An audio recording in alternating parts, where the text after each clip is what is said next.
Assalamualaikum warahmatullahi wabarakatuh. Nepangkeun wasta abdi Novia Afifah NPM 8420223018 di program studi Pendidikan Matematika Fakultas Keguruan dan Ilmu Pendidikan Universitas Surya Kencana.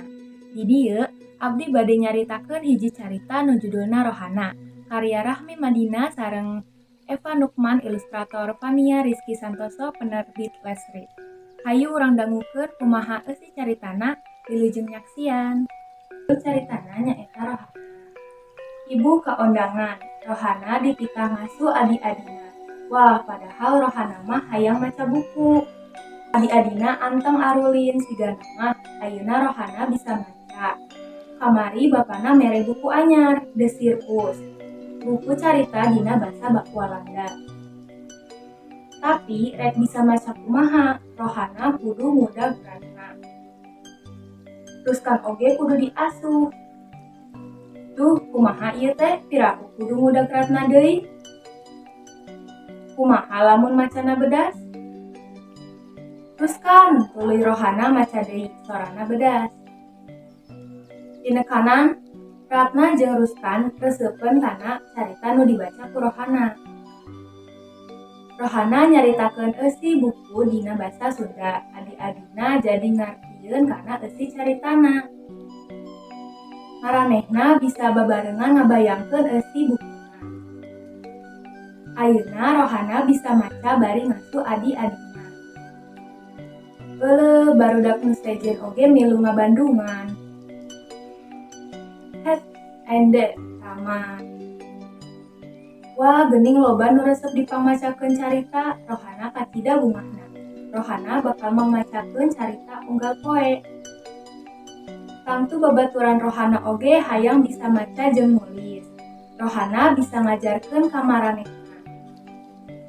Kumaha ari nu keur pariknik, daekeun kitu dipamacakeun koran berita kecil. Nya pisan maranehna oge reseupeun, Rohana bakal mindeng mamacakeun buku keur nu sejen. Ieu carita kainspirasian ku tokoh wanoja Tiranah Minangkabau, nyaeta Rohana Kudus. Rohana lahir dina kaping 20 Desember 1884 di Koto Gadang, Sumatera Barat. Ramana Muhammad Rasjad Maharaja Sultan pagawe kantor pamerintahan. Ramana sering mamacakeun buku pikeun Rohana. Sarta ngajarkeun maca, nulis basa Arab, basa Walanda, basa Melayu jeung ngitung. Kulantaran kitu, Rohana bisa maca jeung bisa basa Walanda. Eta kamampu teh teu biasa lantaran dina mangsa harita mah barudak awewe teh umumna mah henteu sarakola. Rohana saterusna ngajar babaturanana maca. Ieu kabiasaan diterapkeun nepi ka Rohana dewasa. Komitmen Rohana kana widang atikan jeung peran wanoja kacida gede.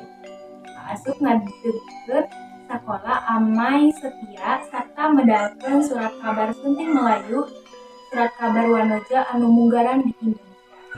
Jeung surat-surat kabar liana, Rohana Kudus teh jurnalis wanoja munggaran di Indonesia. Rohana teh hiji wanoja anu calakan sareng paduli kana atikan ti leuleutik. Sanajan kudu ngasuh adi-adina, anjeunna tetep sumangat maca jeung ngabagikeun elmuna ka batur. Kepunanana terus berkembang nepi ka dewasa. Anu ngarah anjeunna jalan pelopor dina widang atikan sareng jurnalis wanoja munggaran di Indonesia. Cerita Rohana pentingna sumangat pikeun terus diajar, ngabagikeun ilmu sarta masihan kontribusi positif pikeun masyarakat tanpa ningali jenis kelamin. Rohana nunjukkeun yen katekuna, perhatian kana atikan sarta wani pikeun ngungkulan tantangan tiasa muka jalan pikeun parobahan anu ageng. Mung sakitu carita anu tiasa abdi aturkeun tina carita nu judulna Rohana. Hapunten upami aya kakirangan. Wassalamualaikum warahmatullahi wabarakatuh.